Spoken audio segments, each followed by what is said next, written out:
Safai Iesu'n y man cyfarfod lle byddai pobl yn mynd i siarad â Duw.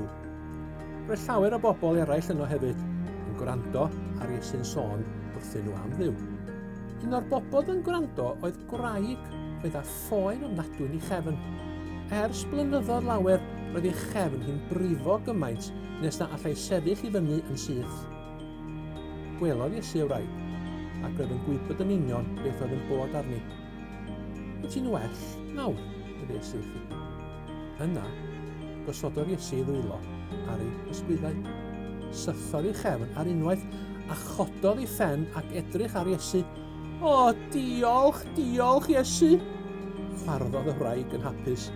Mae Duw mor rhyfeddol, mae'n dda, yn garedig ac yn gariadus, ac mae wedi fy ngwella i.